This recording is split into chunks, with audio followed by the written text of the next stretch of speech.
এই দেখুন একদম গুঁড়ো হয়ে যাচ্ছে।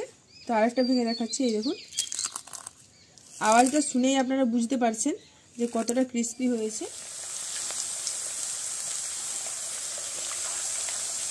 নমস্কার বন্ধুরা, ভিলেজ ফুড প্রসেস চ্যানেলে আপনাদের সবাইকে স্বাগত জানিয়ে আজকে আমি আপনাদেরকে শেয়ার করব একদম দোকানের মতো পারফেক্ট যেমন লেজ হয় সেই লেজের রেসিপি। তো কিভাবে বানাবেন একদম রোদে দেওয়ার ঝামেলা ছাড়াই, সম্পূর্ণ ভিডিওটা আপনারা দেখতে থাকুন। আর এতে ছোট ছোট টিপস আছে, তা আপনারা ফলো করলে একদম দোকানের মতো পারফেক্টভাবে বানাতে পারবেন। তাহলে চলুন বন্ধুরা, কিভাবে বানাচ্ছি এই চিপসটা আপনারা সম্পূর্ণ ভিডিওটা দেখতে থাকুন।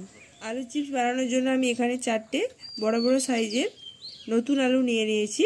এই নতুন আলুতে কিন্তু খুব ভালো আলু চিপস হবে। আপনারা আলু চিপস তৈরি করলে এই নতুন আলুটি ব্যবহার করার চেষ্টা করবেন।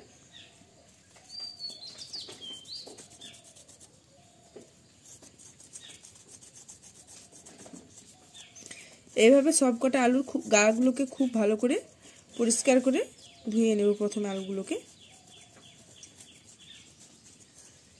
আলুগুলোকে পরিষ্কার করে ছাল ছাড়িয়ে ধুয়ে নিয়েছি। এবার আলুগুলোকে চিপস বানানোর জন্য স্লাইস করে নেব। এখানে একটা স্লাইসার নিয়েছি, এবার আলুগুলোকে স্লাইস করে নেব।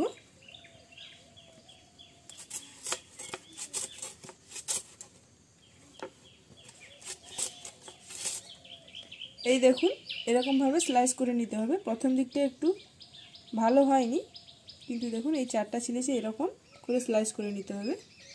দেখুন কত সুন্দর লাগছে স্লাইস করার পর আলুটা। এভাবে প্রত্যেকটা আলুকে স্লাইস করে নেব। সবকটা আলু আমার স্লাইস করা হয়ে গেছে। এই দেখুন, এইভাবে প্রত্যেকটা আলুকে আমি স্লাইস করে নিয়েছি। এবার এই আলুগুলোকে পরিষ্কার করে 3-4 বার ধরে ধুয়ে নেব। পরিষ্কার করে ধুয়ে নিয়েছি। এবার এটাকে একটু ভাপিয়ে নেব। আলুটাকে একদম সেদ্ধ করে গলিয়ে নিলে হবে না, এই আলুটাকে 70% মতো কুক করে নিতে হবে। তো আলুটা দেখুন সাদা আছে, যখন জলসা কালার চলে আসবে এই অবস্থায় আপনারা আলুটাকে ছেঁকে নেবেন। এই দেখুন জলসা কালার চলে এসছে। এবার এটা আলুটাকে তুলে ঠান্ডা করে নিতে হবে, না হলে আরও বেশি সেদ্ধ হয়ে যাবে। তো এই অবস্থায় আলুটাকে ছেঁকে এবার নামিয়ে দেব। একটা পাত্রে আমি ঠান্ডা জল নিয়ে নিয়েছি। এবার ওই আলুগুলোকে দিয়ে দিচ্ছি, যাতে করে আলুটা বেশি সেদ্ধ না হয়ে যায়। আর আলুটা দেওয়ার পর জলটা আবার গরম হয়ে যাবে, জলটাকে আবার পাল্টে নিতে হবে। এখানে একটা ছোট্ট টিপস দেই, আলুগুলো সেদ্ধ করার সময় একদমই কিন্তু লবণ ব্যবহার করবেন না। 70% মতো এটাকে কুক করে ঠান্ডা জলে দিয়ে দিয়েছি। আলুটা যাতে না ওভার কুক হয়ে যায় সেজন্য আমি ঠান্ডা জলে দিয়েছি। এবার এই জলটাও কিন্তু গরম হয়ে গেছে, জলটাকে এবার পাল্টে নিতে হবে।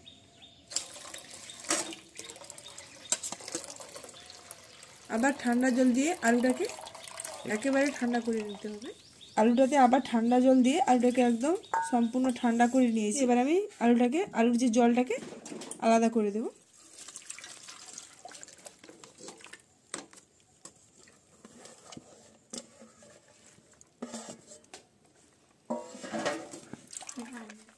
এবার আমি এখানে একটা সুতির কাপড় নিয়েছি। সুতির কাপড়ের উপরে আলুগুলোকে দিয়ে খুব ভালো করে জলটাকে শুকনো করে নিতে হবে। চাইলে আপনারা টিস্যু পেপারও ব্যবহার করতে পারেন। এবার আলুর গায়ের যে জলটাকে মুছে নিচ্ছি। এভাবে 2-3 বার ধরে চাপ দিলেই দেখুন এপাশ ওপাশ করে প্রত্যেকটা আলুকে এভাবে মুছে নেব।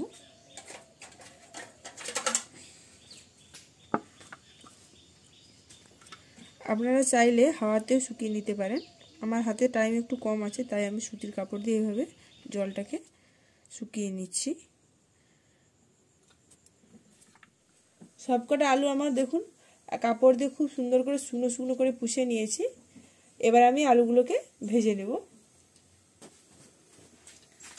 এদিকে কড়াইতে কিছুটা পরিমাণে সাদা তেল নিয়ে গরম করতে বসিয়ে দিয়েছি। তেলটা খুব ভালোভাবে গরম হলে আলুগুলোকে ছেড়ে এবার ভেজে নিতে হবে। একটা আলু স্লাইস ছেড়ে দেখলাম তেলটা খুব ভালোভাবে গরম হয়নি, আরও কিছুক্ষণ তেলটা গরম হোক, তারপর সব আলুগুলোকে গরম হয়ে গেছে। এবার মিডিয়াম আঁচে আলুগুলোকে ভেজে নিতে হবে। একসঙ্গে অনেকগুলোই ভাজা যাবে। দেখুন কি সুন্দরভাবে আলুগুলো ফুলে যাচ্ছে, ফুলে উপরের দিকে উঠে যাচ্ছে।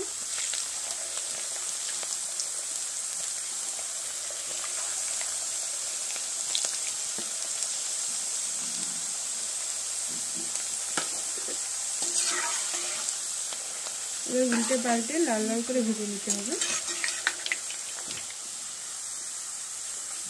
এটা ভাজবো কতক্ষণ আপনাদেরকে বলে দিচ্ছি। এই যে তেলের দেখুন এই বুজবুজগুলো হচ্ছে, এগুলো যখন একদম বন্ধ হয়ে যাবে তখনই আলু থেকে তুলে দিতে হবে তেল থেকে। তেলের যে বুজবুজগুলো হচ্ছিল একদম পুরো বন্ধ হয়ে গেছে। তেলটা কিন্তু আমার মিডিয়াম আঁচেই আছে। এই অবস্থায় নামিয়ে নিতে হবে।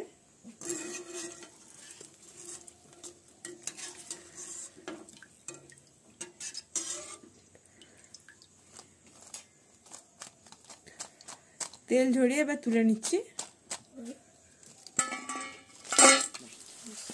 এইভাবে কয়েকটা ব্যাচে ভেজে নেব।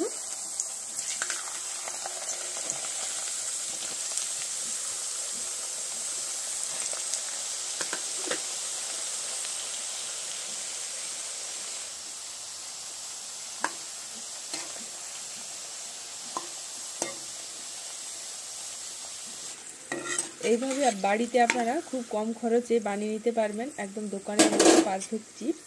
আর দোকানে তো 5 টাকা বা 10 টাকাতে খুবই অল্প থাকে প্যাকেটের মধ্যে। এভাবে যদি বাড়িতে বানানো যায় তাহলে এতে মন তো ভরবেই, আর বাচ্চারাও খুব খুশি হবে। অল্পতে বাচ্চারা কিন্তু সন্তুষ্ট হয় না, যদি একটু বেশি পরিমাণে থাকে বাচ্চারা একটু আনন্দ পায়। তো বেশি বেশি করে এভাবে বাড়িতে বানিয়ে স্টোর করে রাখুন আর বাচ্চাদেরকে আনন্দ দিন, আর সবাই মিলে খান।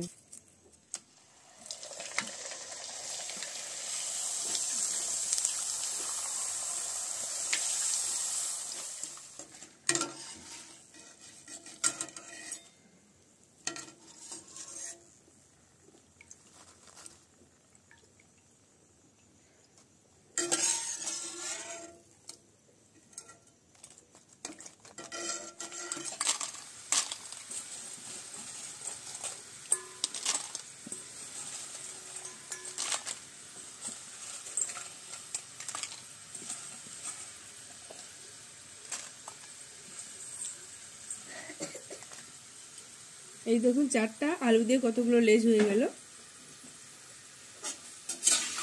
আলু চিপসগুলো সবগুলো ভাজা হয়ে গেছে। এবার আমি এর মধ্যে কিছু মশলা যোগ করব।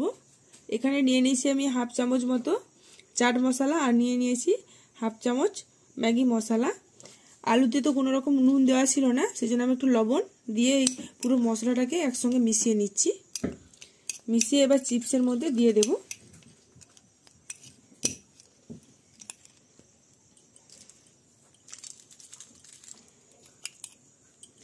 একদম দোকানের মতো খেতে লাগবে। এই দেখুন বাড়িতে কত সহজেই একদম বানানো হয়ে গেল দোকানের মতো আলুর চিপস। বাচ্চা থেকে বড়দের সবারই পছন্দ চিপস, তো বাচ্চাদের তো একদম কোনো কথা নেই।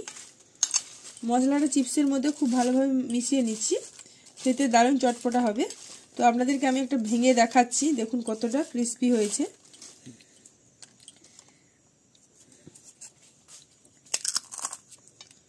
এই দেখুন একদম গুঁড়ো হয়ে যাচ্ছে। তো আরেকটা ভেঙে দেখাচ্ছি, এই দেখুন আওয়াজটা শুনেই আপনারা বুঝতে পারছেন যে কতটা ক্রিস্পি হয়েছে। এইভাবে আপনারা বাড়িতে বানিয়ে খাবেন, একদম দোকানের মতো পারফেক্ট ভাবে হবে। তবে এটা নতুন আলু দিয়েই বানাবেন, পুরানো আলুতে কিন্তু একদমই হবে না আলুর চিপস। একটা এখান থেকে খাই, খেয়ে দেখি কেমন হয়েছে। আওয়াজটা শুনে আপনারা বুঝতে পারছেন কতটা মুচমুচে হয়েছে। তো আপনারা বাড়িতে সেম প্রসেসে বানাবেন, একদম পারফেক্ট ভাবে দোকানের যেরকম আলুর লেজ হয় সেরকমই খেতে লাগবে। তো এর মধ্যে আপনারা পছন্দ মতো মশলা ব্যবহার করতে পারেন, চটপটা হবে।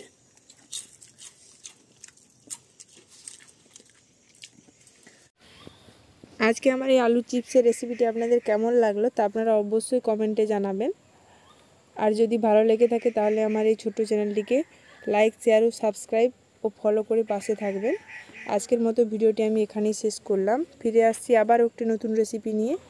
আপনারা সবাই ভালো থাকবেন, সুস্থ থাকবেন, সাবধানে থাকবেন। ধন্যবাদ।